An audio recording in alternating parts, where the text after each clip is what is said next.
sebelum lanjut, bantu tekan tombol subscribe dan like channel ini jika sudah. Terima kasih. Dan saya doakan buat teman-teman yang sudah melakukannya, diberi kesehatan dan rezeki yang berlimpah. Amin.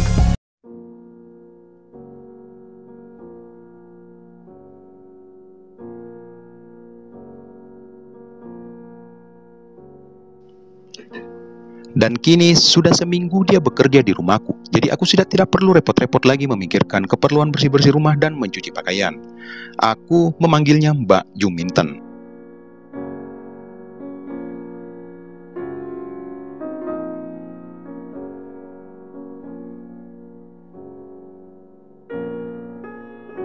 Pun wanita ini berumur 30 tahun, hitam manis, tinggi sekitar 160 dan sedikit, namun ada ketertarikan tersendiri bagi saya terhadapnya.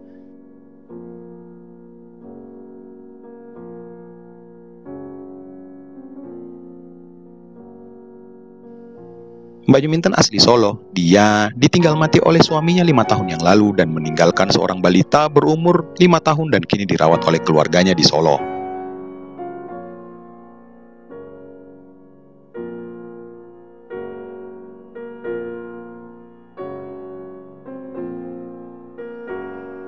Dan tak terasa waktu berjalan begitu cepat. Mbak Juminten mengontrak rumah kecil di desa sekitar karena memang rumah tempat tinggal hanya mempunyai satu kamar yang layak digunakan.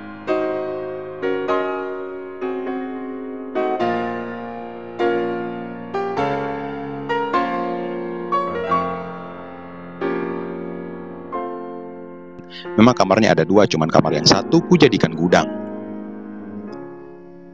5 bulan Mbak Juminten melayani keperluanku dengan baik, meski agak pendiam dan memang kami jarang bertemu kecuali di akhir pekan. Gaji yang aku berikan sebenarnya di atas pasaran, tetapi mungkin karena besarnya kebutuhan beliau sesekali meminjam uang dariku.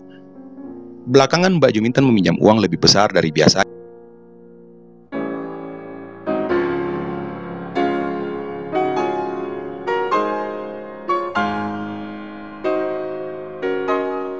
Setelah aku tanya dengan detail, akhirnya dia mengakui telah terjebak rentenir akibat kebiasaannya membeli togel dan arisan. Tidak mengherankan, hanya beberapa bulan berlalu Mbak Juminten telah meminjam uangku lebih dari 2 juta dan pada usahanya meminjam terakhir aku menolaknya dengan halus.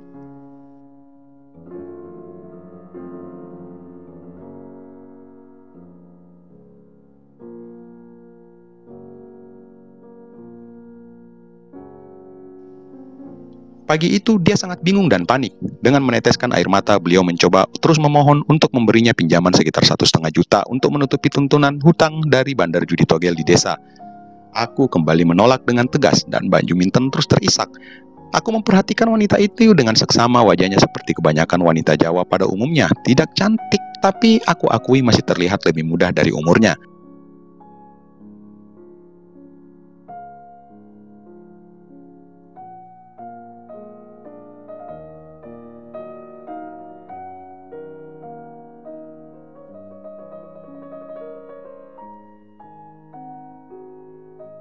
Semalam, aku dan beberapa temanku sempat iseng makan sate kambing dari warung makan Pak Kirun di ujung desa dan minum beberapa.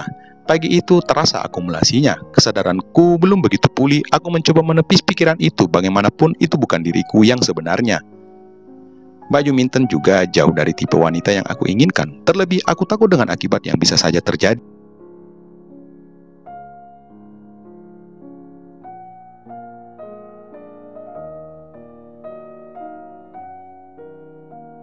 Mana kalau di kemudian hari kenekatanku akan berbalik menjadi bencana untuk diriku dan karir. Pikiranku masih silih berganti antara pertimbangan dan waras. Mbak Juminten masih duduk bersimpu di depanku sambil melelehkan air mata. Ruangan menjadi sunyi. Well, aku tidak mungkin tega menolak permohonannya, tapi setidaknya dia harus belajar untuk berpikir panjang.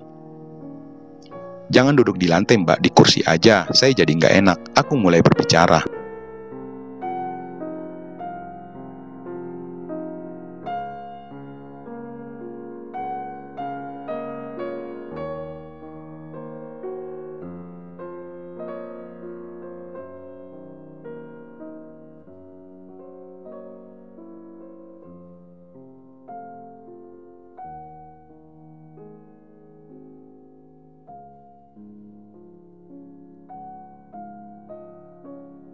Bingung saya Mbak, jawabku. Kepalaku masih terasa pusing. Hasil semalam, aku menekan sisi kiri kepalaku.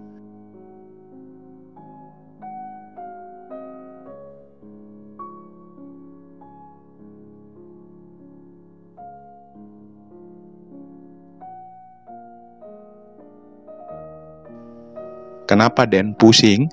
Tanya Mbak Juminten. Iya, semalam begadang sama teman-teman, jawabku. Mbak ambilin air putih sebentar, serunya sambil segera berlalu ke dapur.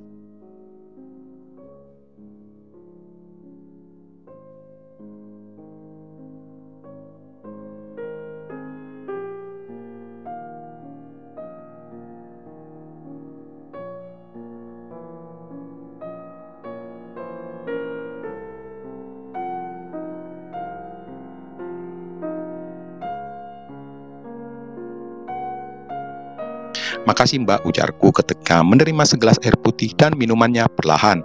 Mbak Juminten masih berdiri di depanku, menungguku selesai minum. Aku menyumpahinya dalam hati, melihatnya lebih dekat seperti itu, pikiranku masih terpuruk.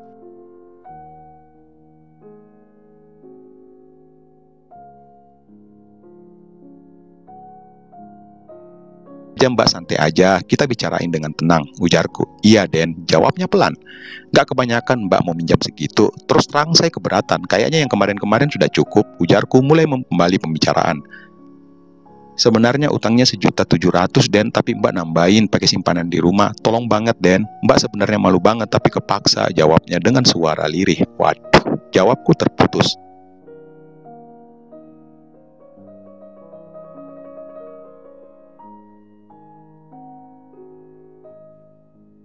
Diam kembali. Kepalaku masih terasa pusing. Aku menatap pemandangan luar dari jendela. Sebenarnya tidak jadi soal untuk soal jumlah uangnya. Cuma sisi gelapku masih mencoba meyakinkanku untuk mengambil kesempatan.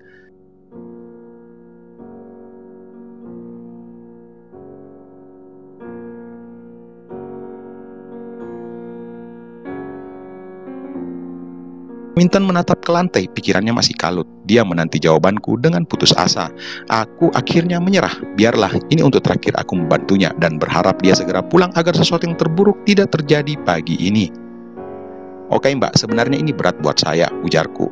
Mbak rela ngelakuin apa aja Den, supaya Den percaya Mbak mau balikin uangnya, sergahnya. Apa aja? Waduh, kata-kata itu sangat menggelitik benakku. Seruku dalam hati.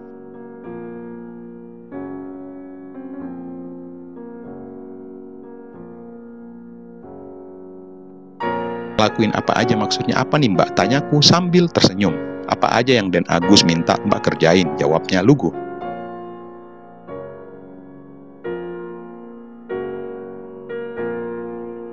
Selain urusan rumah, memang apa lagi yang bisa Mbak kasih ke saya? Kalimatku mulai menjebak. Apa aja Den? Jawabnya sambil tersipu. Mbak, hati-hati kalau ngomong. Aku menghela nafas.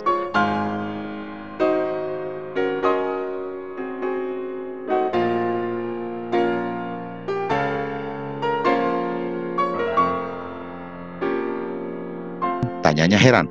Saya ini laki-laki Mbak, nanti kalau saya minta macam-macam gimana? Lanjutku mulai berani. Mbak nggak paham Den, wajahnya masih bingung.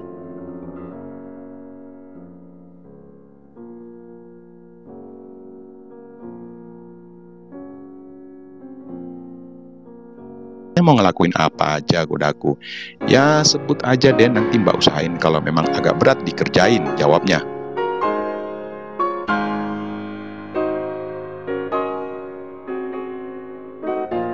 Walah Mbak, ya udah saya ambil uangnya sebentar, tapi janji ya dikembaliin secepatnya. Aku berusaha menyudahi percakapan ini. Makasih Den, makasih banget, jawabnya lega. Tapi emangnya Den Agus tadi mau ngomong apa? Mungkin Mbak bisa bantu, lanjutnya.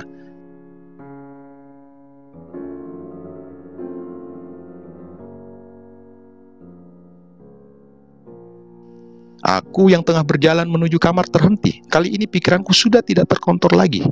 Kalimat itu seperti akan meledak keluar dari mulutku. Aku membalikkan badan, menatapnya dengan seringai.